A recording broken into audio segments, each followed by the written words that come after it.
శృతిస్మృతి పురాణానాం ఆలయం కరుణాలయం నమామి భగవత్పాద శంకరం లోకశంకరం.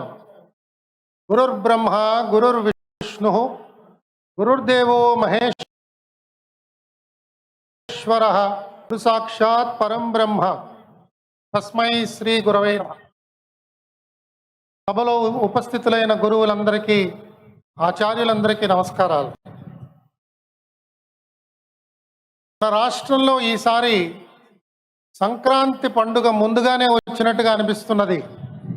ఈ జనసందోహాన్ని చూస్తే, ఈ రెపరెపలాడుతున్న జెండాలను చూస్తే మనందరం అప్పుడే వైభవాల్ని ప్రారంభించుకున్నాం, ఉత్సవాల్ని ప్రారంభించుకున్నాం. 1987లో ఈ రాష్ట్ర ప్రభుత్వం చట్ట సవరణ చేసి దేవాలయాలని ఒక మౌలికమైన మార్పులు తీసుకొచ్చి వాటిని ఇంకా ఉద్ధరిద్దామనే ఉద్దేశంతో కాబోలు ఆ రోజుల్లో చేశారు. ఆ తీసుకొచ్చిన మార్పుల గురించి శ్రీ ఎంవి సౌందరరాజన్ గారు చట్టం కోరల్లో దేవాలయాలు అనే ఒక గ్రంథం రచించారు. దాంట్లో 2-3 పంక్తులు ఉటంకిస్తాను. 1987లో అప్పటి రాష్ట్ర ప్రభుత్వం హిందూ దేవాదాయ ధర్మాదాయ చట్టం అనే ఒక విష సర్పాన్ని సృష్టించి ఈ దేవాలయ వ్యవస్థ మీదకి వదిలింది. అది కొండ చిలువుగా ఈ వ్యవస్థని అడ్డదిడ్డంగా చుట్టేసి ధర్మకర్తల అర్చకుల పరంపరని ఎముకలు విరిగేలా నలిమేస్తూ బుసలు కొడుతోంది అని ఆయన వర్ణించారు ఈ చట్టాన్ని.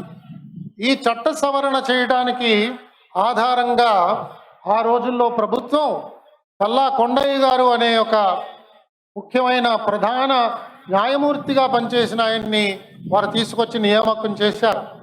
వారు చేసిన సిఫార్లకు ఆధారంగా మనం ఇవాళ ఈ రాష్ట్రంలో నడిపిస్తున్న ఈ చట్టాన్ని మనం ఆ రోజుల్లో ప్రవేశపెట్టి దాన్ని ఆచరిస్తున్నాం. దానికంటే ముందు మనం ఒకసారి అందరం అర్థం చేసుకోవాల్సింది, ప్రతి ఒక్క హిందూ ఇంట్లో కూడా ఒక దేవతా మందిరం ఉంటుంది. మన ఇంట్లో దేవతా మందిరం ఉన్నది, మళ్ళా ఇంకొక దేవాలయం ఎందుకు అనే ఒక మీమాంస కూడా మన జాతి చేసింది. ఇక్కడ ఉన్న ముఖ్యమైన ఉద్దేశం ఏమిటంటే, ఇంట్లో మన పూజా మందిరంలో చేసుకుంటున్న పూజకి సార్థకత మనం సామాన్యంగా ఆ కుటుంబం కోసం ప్రార్థిస్తాం. కానీ దేవాలయానికి వెళ్ళి ప్రార్థిస్తున్నప్పుడు ఈ విశ్వం కోసం ప్రార్థిస్తాం, మానవాళి కోసం ప్రార్థిస్తాం, ఈ సృష్టి కోసం ప్రార్థిస్తాం. అలాంటి విశాలమైన దృక్పథం హిందువులకి ఉన్నది కాబట్టే ఈ దేవాలయాలన్నీ కూడా మనం అనేక సంవత్సరాల నుంచి ఒక గ్రంథాలయంగా, ఒక గోశాలగా, ఒక ఔషధాలయంగా, ఒక సంస్కార కేంద్రంగా, ఒక ప్రసూతి కేంద్రంగా, ఒక అన్న వితరణ కేంద్రంగా, ఒక బస చేసే కేంద్రంగా, ఒక న్యాయాన్ని వితరణ చేసే కేంద్రంగా మనం భావిస్తూ వచ్చాం. కాబట్టి దేవాలయానికి అనేక విధాలుగా మన అస్తిత్వాన్ని కాపాడుతున్న కేంద్రాలుగా మనం చూస్తూ వచ్చాం. అందుకనే ముష్కరులు వచ్చి ఈ దేవాలయాలని దుర్మార్గంగా ఎందుకు ధ్వంసం చేశారు అంటే, అక్కడున్న ఆస్తి కోసం కాదు, అక్కడున్న నగల కోసం కాదు, ఆ అస్తిత్వాన్ని దెబ్బ కొట్టడానికే దేవాలయాలు ఆ రోజుల్లో కుల్లగొట్టారు అని అనేక మంది గురువులు, ఆచార్యులు మనకెప్పుడు చెప్తూ వస్తున్నారు.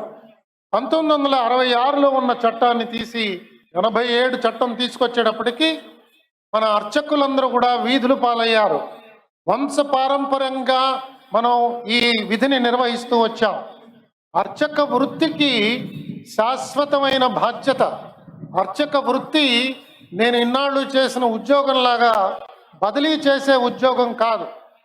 అలాగే అర్చక వృత్తి దినదినాభివృద్ధి చెంది తాదాప్యం చెందే దాకా తీసుకెళ్లే వృత్తి కాబట్టి అక్కడి నుంచి బదిలీ చేయడం కానీ పదవీ విరమణ చేయడం కానీ లేదు అని మన ఆగమ శాస్త్రం చెప్తున్నది.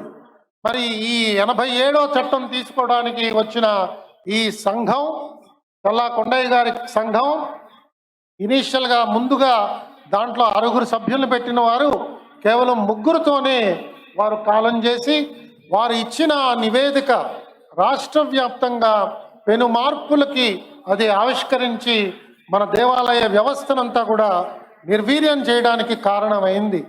ఈ వ్యవస్థ ఈ విధంగా నిర్వీర్యం అవుతున్నప్పుడు ఒకానొక కాలంలో మనకి హిందూ కాలంలో బిట్వీన్ యూ అండ్ మీ అనే ఒక కాలం వస్తూ ఉండేది.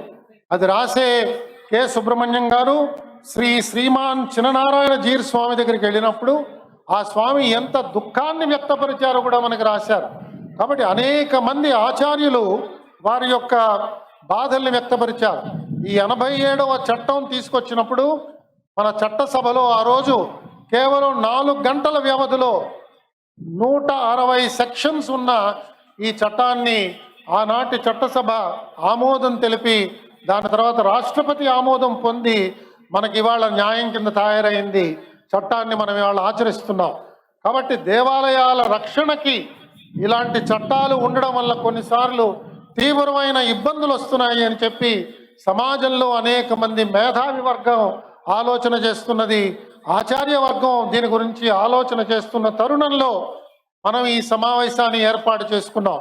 కాబట్టి ఈ చట్టాన్ని తయారు చేసిన పెద్దలు ఆ రోజుల్లో వంశపారంపరమైన ఒక హక్కుల్ని తోలనాడి దాన్ని తొలగించి అర్చకులకు రావాల్సిన ఆదాయ మార్గాలను కూడా తొలగించి దీన్ని మనం సుప్రీంకోర్టులో ఆ రోజుల్లో ప్రశ్నించినప్పుడు సుప్రీంకోర్టు కొన్ని చక్కని మార్గదర్శకాలు అందించింది.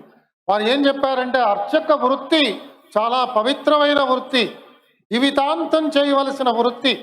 ఇది కేవలం ఒక కులానికి సంబంధించిందిగా దీన్ని చూడటం చాలా చాలా అసంభవం. అలా చెయ్యకూడదు. వారిని కాపాడాలి. వారి జీవితాలన్నిటికీ వాళ్ళకి కావలసిన సుఖ సంతోషాలు ఇచ్చేటట్టుగా రాష్ట్ర ప్రభుత్వం ఒక పథకాన్ని తయారు చేసి ఒక 6 నెలల కాలంలో మాకు తీసుకొచ్చి ఇచ్చిన తర్వాత దీన్ని మనం అమలు చేద్దాం అని సుప్రీంకోర్టు కూడా తీర్పులు ఇచ్చాయి. కాబట్టి ఈ తీర్పులన్నీ కూడా ఆచరణ చేయడానికి ఇంకా సమయం పట్టేట్టుగా ఉన్నది. 2002 సంవత్సరం వచ్చినప్పుడే మన 6C టెంపుల్స్ అంటే 85వ సంవత్సరంలో సంవత్సరానికి 1000 రూపాయల కంటే తక్కువ ఆదాయం ఉన్న దేవాలయాలు సుమారు 24,000 దేవాలయాలు ఈ రాష్ట్రంలో ఉన్నాయి. కేవలం 8 దేవాలయాలు మాత్రమే 20 లక్షల కంటే ఎక్కువ ఆదాయం ఉన్నది. కాబట్టి 87 సంవత్సరంలో తీసుకొచ్చిన చట్టం ఇది మనకి అశనిపాతంగా మారింది. మన దేవాలయాలన్నింటినీ ధ్వంసం చేయడానికి కారణమైంది. అర్చకులందరూ తమ వృత్తి ధర్మాన్ని వదిలేసి నగరాల వైపు పరిగెత్తి పారిపోవడానికి కారణమైంది. కాబట్టి ఈ రాష్ట్రం ఈరోజు మరొకసారి దీని గురించి పునరాలోచన చేసి ఏ విధంగా దేవాలయ వ్యవస్థని మనందరం కూడా కాపాడుకోవాలి, అస్తిత్వాన్ని ఎలా కాపాడుకోవాలి, మనలో ఉన్న ఈ హైందవ సామ్రాజ్యాన్ని ఏ విధంగా అభివృద్ధి చేసుకోవాలి, మన జీవితాలలో చతుర్విధ పురుషార్థాలని ఏ విధంగా పోషించాలి అన్న దాని గురించి ఈరోజు ఈ ఆచార్య సభ ఇవాళ విచ్చేసిన భక్త సందోహం అంతా కూడా దీని మీద ఆలోచన చేస్తూ మనందరం కూడా కొన్ని విషయాల్ని సూక్ష్మంగా ఈరోజు సభలో అర్థం చేసుకుందాం. ఒకటి, లౌకికవాదం అంటే ఏమిటి, దాని స్వస్వరూపం అంటే ఏమిటి? లౌకికవాదం అంటే మన పూర్తి ఆచారాల్ని పక్కన పెట్టడమా, లేదా మన ఆచారాల్ని మనం పాటిస్తూ ఇతర ఆచారాలను కూడా మనం గౌరవిద్దామా? సరైన నిర్వచనం ఏమిటి? సంస్కృతి యొక్క పరిపూర్ణ అస్తిత్వం ఏమిటో తెలుసుకుందాం.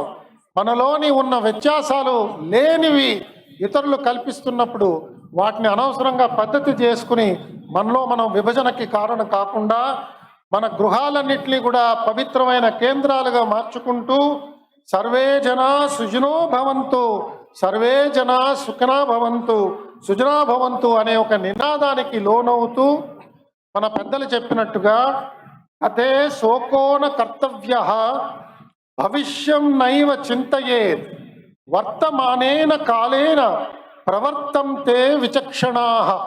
గతం గడిచిపోయింది, భవిష్యత్ ఎలా ఉంటుందో అని చెప్పి ఆలోచన చేసి బెంబేలెత్తకుండా వర్తమానంలో మనందరం చైతన్యవంతులమై మనం చేయవలసిన బాధ్యతల్ని గుర్తెరిగి మన సమాజాన్ని కాపాడుకుంటూ ఇలాంటి గొప్ప సువర్ణ అవకాశం కలిగించిన విశ్వ హిందూ పరిషత్ యొక్క కార్యకర్తలకి వారందరికీ మరొకసారి నేను నా చేతులు జోడించి నా కృతజ్ఞతల్ని ఆవిష్కరించుకుంటూ మీ అందరి దగ్గర సెలవు తీసుకుంటున్నాను.